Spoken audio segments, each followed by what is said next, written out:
Have you ever wondered what kind of technology a frequent flyer might carry in their bags and how it compares to a flight attendant's bag? Like, what kind of technology does a flight attendant carry with them? Hey guys, it's Erica from America, your favorite flight attendant, and welcome to another Travel Tuesday where I react to a travel guru's video about whatever it is they're talking about. And then I add the flight attendant's perspective so that you can add as many options as possible to your next great big adventure. Today's video, I am actually reacting to a man named Andrew Ethan Zeng. The interesting thing about Andrew is he's not really so much a travel guru as a tech guru. His channel is all about technology, which means he's going to have a very interesting perspective. Now, what you should consider when you're watching this video is that frequent flyers have a very different travel experience than flight attendants. Frequent flyers, when they go somewhere, they're often going for a set period of time, and sometimes it's long enough to actually unpack your bag. Whereas a flight attendant, we live out of our bags, and we're changing hotels every single day. Our trips are on average anywhere from 4 to 6 days, whereas a frequent flyer could be anywhere from a day to a month, just depending on where they're going and what reason they're traveling for. So today we're going to crack open the cases of both Andrew's bag and my bag, and we're going to take a look at how they compare. Would a flight attendant use what he uses, and what do you think you would use?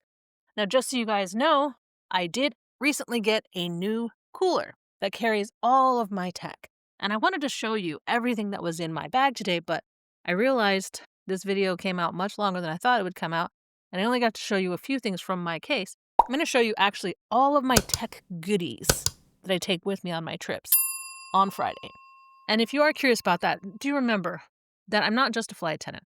I'm also a professional researcher. I'm now a content creator, which means I have to do video editing. And as a flight attendant, I spend a lot of time in airports and hotels. I have to have stuff that entertains me as well. So I have a lot of tech gear in my bag, a lot more than what Andrew's going to show today. But still, I'm excited. Are you excited? Let's jump into this.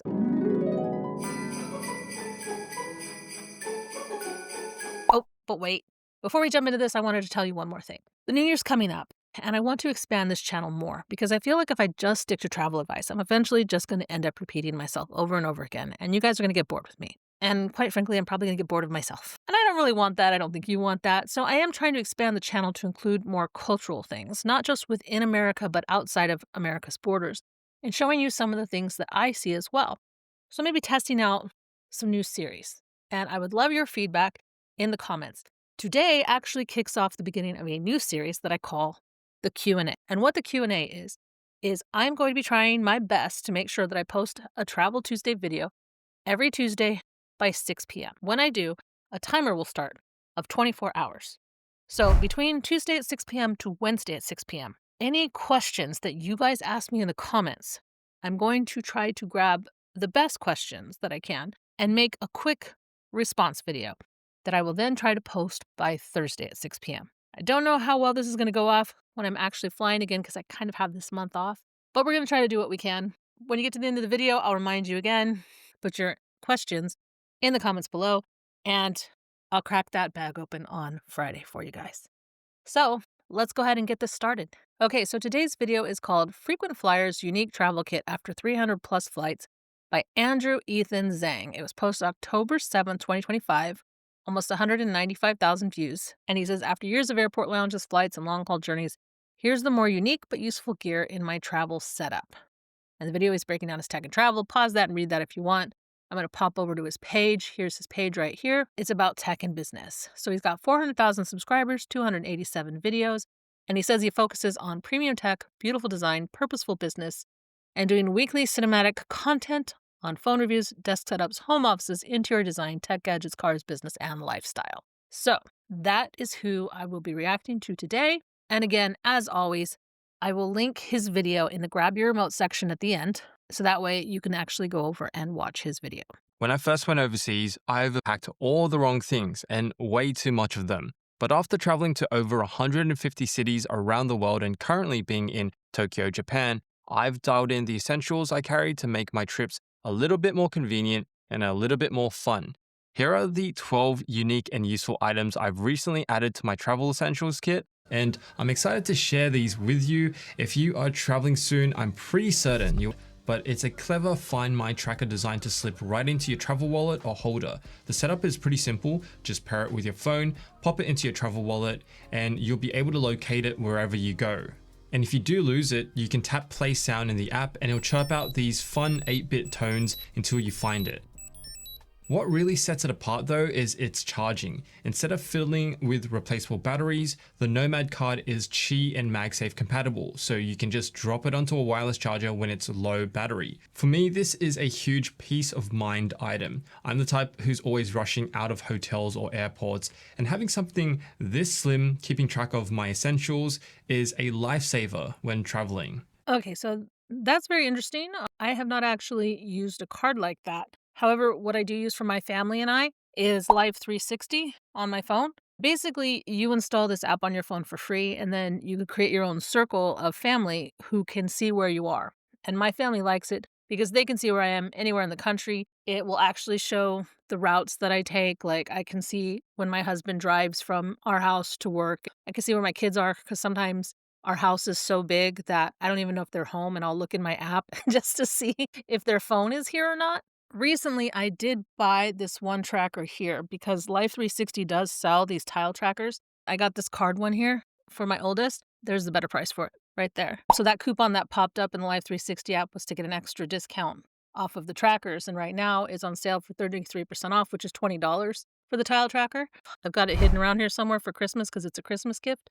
Like I said, I just mostly check to see if they're in the house or if they're out and about because they don't always tell me when they go out. They're adults now, but just for safety measures, I feel like it's always a good idea to have something like that on you, especially if you're a parent. And that's why I got the card, because I figured if it's got some kind of tracker on it, it would be great. As soon as my kids had a phone, I installed Life 360 on it, and we've had it for years. If you do pay for the subscription, then they will keep a record for 30 days, which did come in handy because my oldest was working at the Goodwill for about 2 weeks. And apparently it's a very common thing for the Goodwill to try to screw over their young employees. I know that sounds terrible, but this is what happened to my kid. And my kid looked it up online and found out that this seemed to be a pattern at the Goodwills across the country. They tend to hire very young people or people that desperately need the job. And then the first 2 weeks, they'll be like, oh, you didn't clock in right. You weren't here. You didn't do this. You didn't do that. So we're not going to pay you the full amount that you earned. And they try to do that to my oldest. And I said, hey, we've got Life 360 for the last 30 days. All you have to do is go in and show them that you have that. And did, and got fully paid. And my oldest quit that job immediately because of it, because that was not how we wanted to play that game. But I feel like that is very good technology to have no matter what. But let's see what else they got. The Airfly Pro transmitter is one of those niche things that you'll only use when traveling, but it's so useful that it's hard to go without after you first use it. Once I'm settled into the plane seat, I'll plug this transmitter into the seat's headphone jack, and what it does is it acts as a wireless bridge between the in-flight entertainment unit directly to your wireless headphones. It's awesome because it means you're able to wirelessly use your own personal earbuds to enjoy the in-flight entertainment without having to use the uncomfortable headphones we're given on planes. Plus, it saves me from lugging around larger headphones with cables. It can be a little bit finicky to set up. Sometimes you'll need to twist it around the audio jack to get that stereo sound coming through, but when it does work, it is awesome and it works with any auxiliary input, so it can be used in planes or a tour bus, for example. And by the way, I'll leave links to all the Tour featured bus. items in the description box below for convenience. So I mentioned this a couple videos ago, and some of you guys caught it. The ones that did catch it, they asked me in the comments for clarification. Basically, regarding this device, most of the regional airlines have done away with monitors in the back of the seats. And all the new planes that are coming out now do not have monitors in the seats. They don't have drop-down monitors. There's a big part of a reason for that. One is it's economical. The screens were constantly breaking down, and whenever they break down, we have to call maintenance to come out and look at it and then mark that it can't be used. And then they have to make a decision, is this seat still going to be used by a passenger even though it doesn't have the full experience or not? And generally, most passengers would rather fly even if they don't have a TV. And the reason they don't mind is because of this. They can usually watch TV shows and movies and listen to music on their phone because in pretty much all of the airplanes that are coming out nowadays, they have Wi-Fi included in them. And the Wi-Fi allows the passengers to connect with the airline's digital library of movies, TV shows, and music for free. In some cases, if you have an iPhone, you can even text message for free without actually logging into their Wi-Fi. As far as I know, iPhone is the only one that is able to do that. All of the rest can't. But you don't really need that device for airplanes anymore because the monitors are disappearing. However, what he said about the tour bus is a great idea. That is technically the third thing. Most people do want to use their own headphones and Bluetooth devices. People don't buy the plug-in kind of earphones anymore. That would make sense on a plane, but the planes don't have it anymore. The international flights still do. As far as I know, the international flights not only still offer the monitors, but they also have the blankets. I think they only bring the blankets out if it's like an overnight flight, but for day flights, maybe not so much. You might have to ask for that. They generally do put them in the first class and the business classes, but they don't always get used. And yeah, the airlines have been stripping that out. The only reason you would want to get that is really, it's like he said, if you're taking a tour bus in a city. That's a great idea. But let's continue. And the earbuds I've been recently using here are the Bose QC Ultras. I specifically use this for travel because firstly, they're small and light, but just as importantly, the active noise cancellation on this is possibly the best in its class considering its size. Popping these in, the ANC tech has become so good, I literally cannot hear the hum of the plane engine when music or a movie is playing. And you'd be surprised how much more enjoyable a long haul international flight is when the constant drone of the plane is completely removed. I've also found the in-ear fit to be particularly comfortable for multiple movies and even for walks or runs. These are just a joy to use when traveling, but just don't expect mind-blowing audio quality. I have had issues also connecting these to my iPhone from time to time. I do have something like that for my travel, and it's this right here. This is called the JLab JBuds Mini, and they come with a little keychain on it. I keep this on my work lanyard at all times. It's very convenient because as soon as you pull them out, it hooks up to your phone. I haven't had too many problems with them falling out. They do help me with the pressurization when I'm riding as a passenger. I can put them in and it helps me fall asleep because it keeps my ears from popping until we get leveled out. So I do like to stick these in when I'm a passenger and I'm taking off and landing. The case charges them, so they're always fully charged. And then the charger is in the bottom of that. Literally, when I'm sitting in the crew room sometimes and I'm charging my phone, I will just take one of the chargers and stick it in there while I'm wearing it on my lanyard. So this has been one of my absolute favorite things to travel with. They have it in a bunch of different colors. They're not noise canceling, but it creates kind of a brown noise effect for you. I just found out what brown noise means recently. It's basically like white noise, but a little more muted, and then you get the feel of the rumbling of the airplane with it. So brown noise is like thunderstorms. Like you can kind of feel the thunderstorm even if you hear it less. So I do like these a lot, and I'll put a link in the description below if you want it.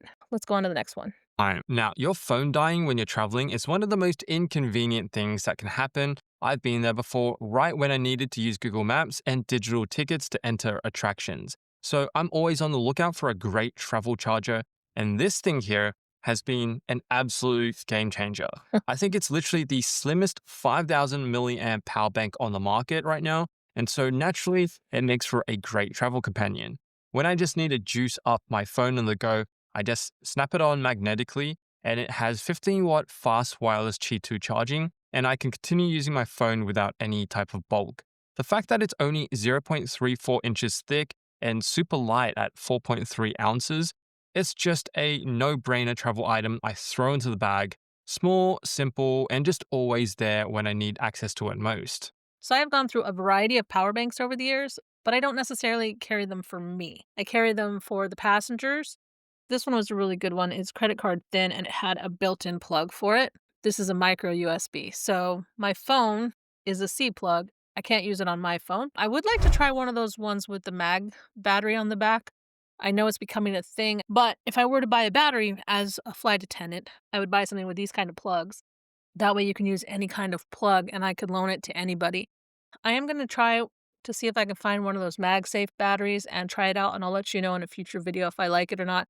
In the meantime, I will link to one of these batteries in the link that pops up right now, and it'll be the one that I've most recently purchased. So hopefully over the years I can keep changing it. So if you're watching this a couple years from now, it'll be the most current up-to-date battery that I can find that I think is good. It does help to have one of those, by the way. There will be so many times that you're on a plane where the plugs have stopped working, or there are still a lot of planes out there that don't have plugs, which makes it very difficult for charging, especially the smaller planes. So it is a good idea to have a backup battery just for that. That's why I carried them around for so many years, is because I liked flying the 145 and it didn't have the plugs. And sometimes it can be hard to find an outlet in the airport that works. Sometimes they're broken, sometimes they look like they're working and they don't, and sometimes you got to go sit on the floor next to the wall and just see if you can plug in. So that's very handy to have, but let's continue. Real quick, I'm skipping this one because it's just his bag. I don't feel like that's necessarily the tech gear that I wanted to go for. There's a lot of great bags out there. I posted a video about a month ago. I talked about the bags that I like. I will link my video about the bags that I liked at the end of the video so you can see that if you want to see more. Let's skip this part. Let's go on to his next travel item. This is an amazing camera clip that makes traveling so much more convenient. It's perfect when you're carrying a travel camera. You can keep snapping photos without having to hold it non-stop and still have it ready by your shoulder hands-free for those split-second moments you don't want to miss. So this clip just goes onto your backpack or anything else you can attach it to, and you simply hook and unhook your camera via the base plate. It's well designed and apparently able to hold a crazy 200 pounds or 90 kilograms, but I'm not sure what you clip on that would weigh that much. But I do often carry the Sony A9 Mark III with a big, chunky lens, so having peace of mind knowing I can quickly and securely hook and unhook the camera helps capture key travel moments and makes sightseeing more enjoyable. So that one doesn't apply to me as much because I'm not a professional photographer and I don't carry around camera equipment. But if I did, I think I would want that just because, it carries 200 pounds, which is great. As a flight attendant, I'm not thinking of, oh, what would you want to carry that's 200 pounds? I'm thinking of the person that tries to run by and snatch your camera while you're wearing it. If it can hold 200 pounds, I'm assuming that means it can keep your camera from being snatched easily, give you a fighting chance. So I'm going to leave that in there for all of you that are photographers that might actually want something like that. Another peak design item I love traveling with is this carbon fiber tripod. At only 3 pounds or 1.25 kilograms, it's one of the lightest and most portable tripods that folds down to a size you can slip into the side of your bag. The carbon fiber construction makes the tripod really sturdy too. It's never failed me during personal travels or demanding client projects overseas. There's even a compartment underneath that houses a useful phone attachment if you prefer taking photos and videos on your mobile phone, for example. And yeah, traveling with a quality travel tripod is worth its weight rather than asking a stranger for a photo and being low-key stressed that they may run off with your camera or snap a disappointing photo. So, real quick, I've shown this before. This is my travel easel. I got one with the MagSafe attachment. Sometimes when you have these pieces right here, it'll push on the buttons and it can cause a bit of a problem. So then you got to put it sideways and it gets crooked. Whereas this one, you can do it like that. You can also do it like that. What I like about this one is it's also a selfie stick. So if you're not into photography, if you're not into video editing, but you do like to take selfie stuff, this is super handy. I don't really want one of those fancy ones because there's so many things you got to adjust, but with this one, you just push a button and the bottom pops out. Oh, and then the other thing too has this little remote control that pops off that helps you Bluetooth take a picture. That's very handy if you're into tech stuff. Again, I like the MagSafe because then I don't have to worry about the buttons. I've literally before stuck my camera in there and had it squeeze it, and then it just keeps turning the screen off, which is a major pain. And then I've shown this in other videos before. This is the wallet that comes with my phone case. And I put an extra magnet on the back that came with this. This is a little travel easel that pops up. You can put your phone on it and it can hold it up. This is great on the plane when you're watching a movie because you can angle it at a bunch of different angles and see it. You can also get creative with it, and sometimes you can tuck it into the tray, get the tray in there when you got the tray up so you can see, or sometimes there's an upper pocket on the bigger planes and it can hold it. So I do the easel for that reason. And then usually my setup, which is going to continue to be my setup, is the wallet and the easel on this. And the reason that I keep this as a wallet is because I got my ID and at least 1 or 2 credit cards in there. You'll likely lose your wallet, but you don't necessarily lose your phone because as soon as you walk away from your phone, you realize you don't have it. You're on much higher alert with your phone than you are with your wallet. As crazy as that sounds. But for the phone, I have tap to pay for everything. And then I carry at least 1 to 2 credit cards in my wallet just in case I go somewhere that doesn't allow for tap. The next item that will improve your travels is this simple Japanese design notebook from Midori. Traveling is a great time to reflect and journal, and there's no better way to do it than a good old notebook and pen. What makes these particular notebooks special are the small things. It's minimal and elegant, The paper is really nice to write on with the perfect bite. It's both smooth yet a little bit scratchy, which creates a nice manual tactile experience, and it just lays completely flat no matter where you are in the notebook. I've thrown a plastic cover on it while traveling, so it's just that much more rugged, and there's nothing like some offline pen to paper time to clear your mind while you're disconnected on a plane or in a hotel room. So I wasn't planning on promoting my own stuff in this, but since he is talking about journals, I did actually create 3 different journals that are LGBTQ friendly, both in hardback and in paperback. I do like the paperback versions better myself because they're easier and slimmer to fit into your bag. What makes mine a little bit different than his is I've actually got writing prompts in there. Like from the beginning, there's stuff you can put in for your itinerary, your flight information, your lodging reservations, and then like day to day stuff. Like you could say what the day was like. You can doodle in here. You can follow the writing prompts. I put line pages and I put places where you can draw and doodle if you wanted to, or you could just add pictures to it later. And it's a 2-week journal. I had realized that there weren't LGBT friendly journals out there, and I thought it'd be fun to do just like little romantic journals just to represent everyone. And I wanted to do a series of these for different cities. I'm thinking the next city I want to work on is Boston. But if you're interested in a paper journal, you could definitely go with what he likes. But what I do that's actually a little bit different because I don't travel with the journal, I do travel with my iPad. On my iPad, I use the Notes app. And then I put a paper texture screen protector on here that literally feels like paper. It's really annoying to touch. If you basically put this on, you're not going to want to use your finger to play with the iPad anymore.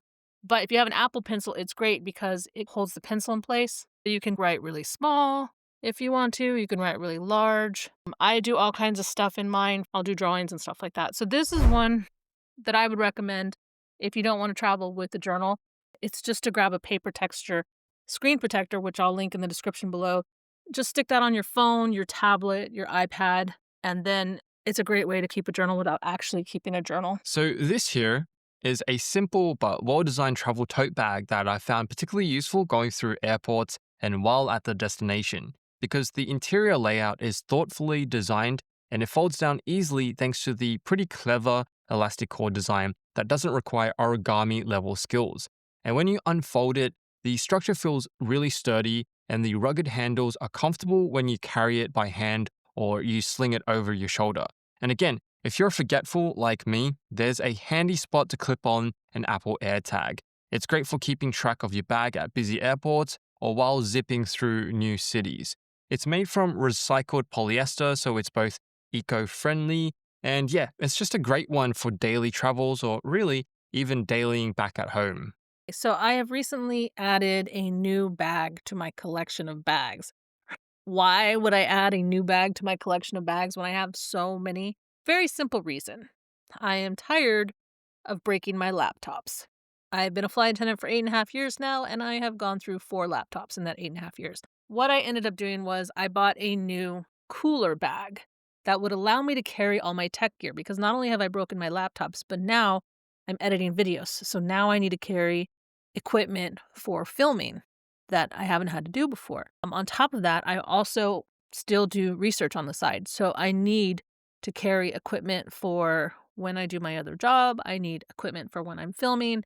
And I need equipment just to keep me entertained because as a flight attendant, I'll spend a lot of time hanging out in airports and I spend a lot of time hanging out in the hotel room. So this is the new bag that I got right here. And on this side, this pocket is a giant cooler, which is why I bought it.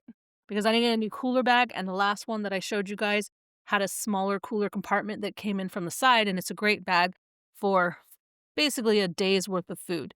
I bid reserve, so I don't necessarily have to fly 4 to 6 days at a time anymore. Sometimes I do, sometimes I don't. Sometimes I get home the same night. But I wanted something that would carry about 2 days worth of food. So I needed a bigger compartment, which this has, which I really like. And then there is a floor here that is really nice.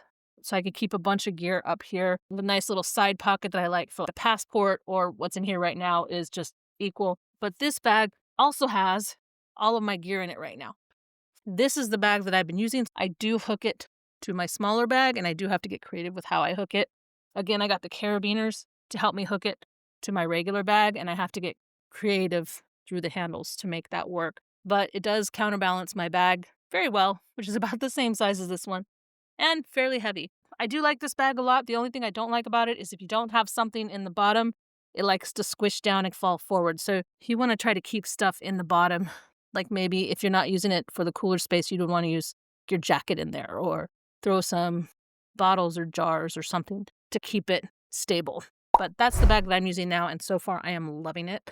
I will link that in the description below. So, your passport is arguably the most important item you travel with. And so, I feel like investing into a quality travel folio or passport holder is a must. It's got all the compartments you can think of: SIM card storage, separate pockets for travel tickets and passports, travel card slots, and even includes a micro pen. This one's also RFID protected, which means the small chips in your passport or cards can't be skimmed while they sit in the folio. And yeah, instead of fumbling, around for all my travel papers when I'm checking into the hotel or going through customs, everything is neatly stored in this travel folio, and it's just another small detail that goes a long way during the rush of transiting place to place.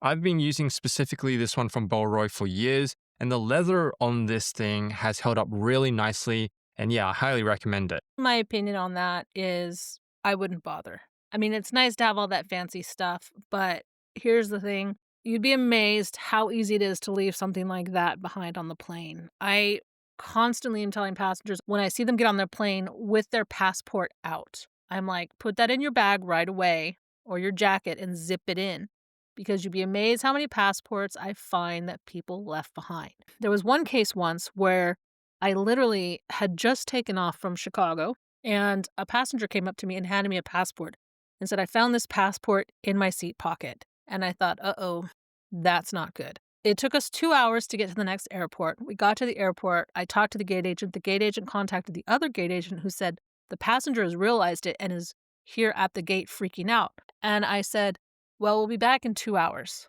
So I'll hold on to it and we'll return it. Does she have time? She was flying to Ireland that day, and luckily she had a 6 or 7 hour layover, so she did have time. And she met us at the gate when we got back. I handed her her passport. She was so stressed. Can you imagine 4 hours of knowing that you lost your passport and not knowing if you're getting on the plane to another country? That's a nightmare. This is why I always stick it in like a little pocket like this, a little non-discreet pocket on whatever my carry-on bag is, and I zip it in there with my car keys and it stays in there as often as I can. I do not take it out of the airports unless I'm flying internationally. It just lives in that pocket. So that's the best thing I can tell you about your passport. Put it in the bag with wheels because you're less likely to forget the bag with wheels. Whereas a backpack or a purse or something, you might switch it out. But if there's a bag that you always travel with that's wheeled, put it in that pocket. There's always a slim, tiny little pocket somewhere on that bag where you can just stick it in there. Next are two travel apps I swear by, and both are actually free to use. The first one is Wonderlog. It's an all in one travel planning app. So, inside this app, I've got my detailed itineraries, bookings, expenses, and reservations all in one spot. I used to pull all of this up into one big, messy Google document together with the people that I'm traveling with, but this app makes it that much easier to plan the trip, collaborate, and also reference it while traveling. The other travel app I recommend is one I've mentioned a few times on my channel, and it's called Flightsy.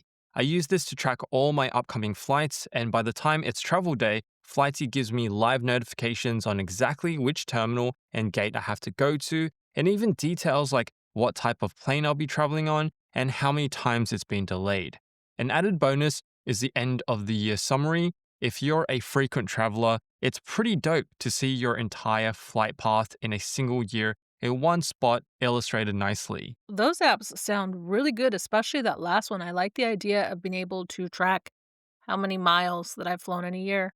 It would be interesting to see what the number was. I'll probably download that for the new year and just track it in the new year just to see. I try to fly as little as possible if I can. But my recommendations that are opposite his, the first one is TripIt. I'm not sponsored by them. I'm not sponsored by any of the products that I mentioned in this video.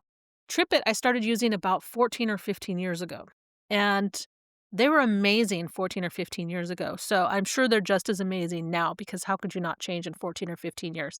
And basically what you could do is any itineraries you got, like you booked your flight, you got an email confirmation. You booked your hotel, you got an email confirmation. As soon as you got it, you would just forward it to your TripIt account and it would automatically put it into an itinerary for you hour by hour, day by day, phone numbers, confirmation numbers, everything like that. So it was super easy to do. I loved using that program. And then you could share your itinerary, you could print it out. I started using it because my research client, she would go to these conferences where she would speak and she would need an entire itinerary. And so TripIt was great for an itinerary, especially for those of you that are like, oh, I absolutely must know what I'm doing minute to minute of every trip. The other app that I use for flights is called Flight Stats. So it looks like that, Flight Stats. And what I like about this app is I can literally say by airport the date, and I can put in my airline, which I do, and I can see all of the flights for the day. I can find it by flight, I can find it by airport, I can find it by route, and I can look and I can see where is the plane at this exact moment in time. Is it delayed? Has it taken off yet? Is it still at the gate? This app tells you that. And I do that because I track all of the flights at my company late at night to see what time I get to go home, because I don't get to go home till that last flight is off the ground when I bid for reserve. So again, for me, Flight Stats and TripIt, those are the two apps that I absolutely love if you want to corral your travel. And of course, I never travel without a smartphone, but not just any smartphone. I like to bring one that can shoot log video and raw photos, which thankfully most phones can do these days. In fact, almost this entire video was filmed on the iPhone in log video and then color graded in post. And here are some recent mobile raw snaps I took abroad. After adding my preset filter on, it's honestly hard to believe they came from a phone.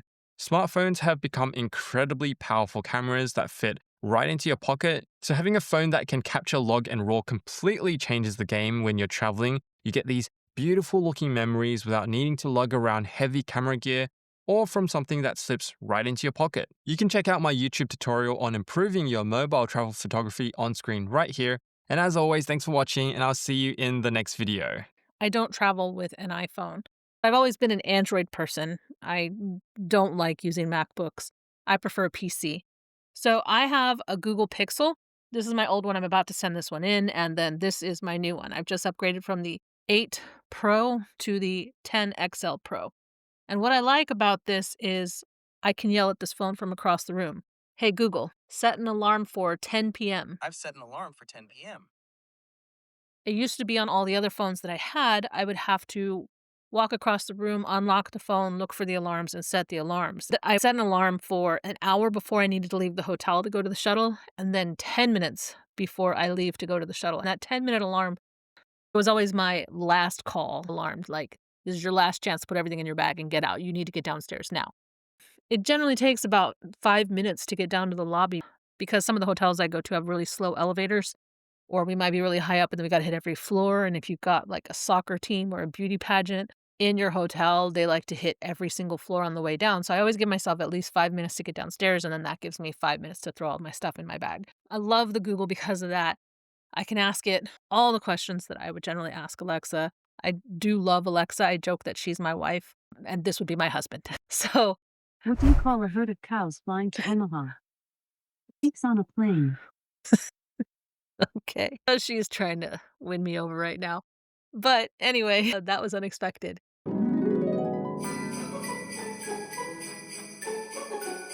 I am realizing how long this video has already become, so I am going to stop this here. Friday's video is going to be what's in my bag. So come back Friday, and I will show you what a flight attendant's frequent flyer, this flight attendant's frequent flyer bag is. Just as a reminder, guys, I am starting a new series on Thursdays. It is called the Q&A series. When you guys have a question, put it in the comments within 24 hours of any Travel Tuesday video going live, and I will try to put together a video that answers a few of the best questions from the comments. So your best chance to have your question answered is to make sure that you post it between Tuesday and Wednesday at 6 p.m. Again, hit that subscribe button, notification bell, and let me know if you like this video by hitting the like button. And I will see you guys in Thursday's video when I do the Q&A, and then again in Friday's video when I show you what's in my bag. See you then. Ciao!